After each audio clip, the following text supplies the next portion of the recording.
From a young age, I would take trips to Disney with my family. Here, we would always ride the classic ride, It's a Small World.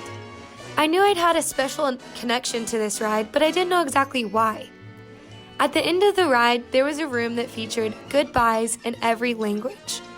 I was always amazed by this and started to become interested in studying languages.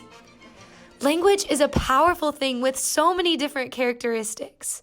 Noam Chomsky stated that a language is not just words. It's a culture, a tradition, a unification of a community, a whole history that creates what a community is.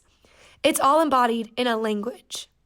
For a few minutes, I'm just going to give you some knowledge on the communication concept of language.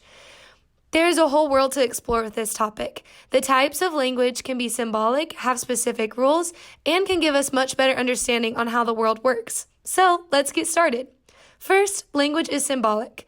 Many people have a preconceived idea that communication only involves words, and words are what make up a language. Actually, most words have no relationship. The value is in the meaning of the words.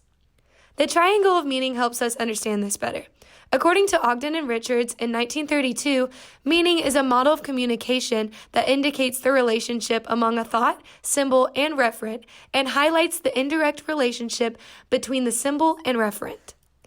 In this concept, the symbol is actually the word or mental image. For example, if someone says the word dog, the symbol, and they think the thought, I want to get a dog, the referent is the actual dog itself, which is, in this case, a Boston Terrier.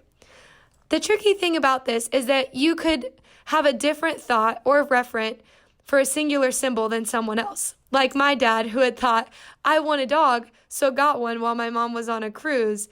And let's just say the triangle of meaning didn't exactly look the same for the two of them. The next thing that we can learn about language is that it is rule-governed. There are 4 distinct rules that we can take a closer look at to help us understand this communication concept. Phonological rules involve how sounds are combined. This refers to the placement of stress and the alterations of vowel quality that occur in the set of words, according to Britannica.com. Ever heard of Mike, the guy who sings the one semester of Spanish love song? If not, you're in for a treat. Hola, señorita.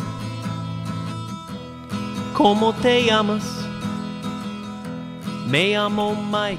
Mike's mispronunciation of Spanish words relates to the phonological rules that exist in a language. There are other rules such as syntactic, which refers to the rules of grammar in a language, or semantic rules such as using the wrong word. Pragmatic rules of a language involve the appropriateness of its language use, such as when it's okay to use certain words or not. Another really cool concept about language is called linguistic relativism, also known as Sapir-Whorf hypothesis. This states that the worldview of a culture is shaped and reflected by the language its members speak. Different cultures represent drastically different realities, so their language is going to be different than yours.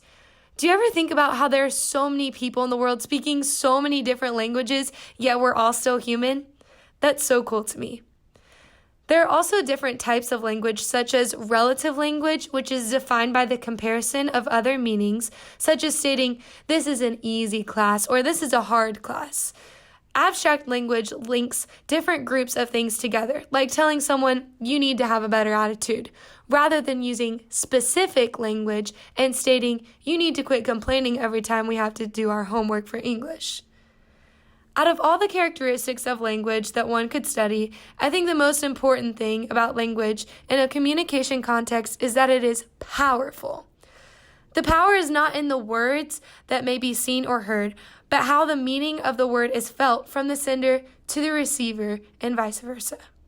Remember, it's not what you say, but how you say it.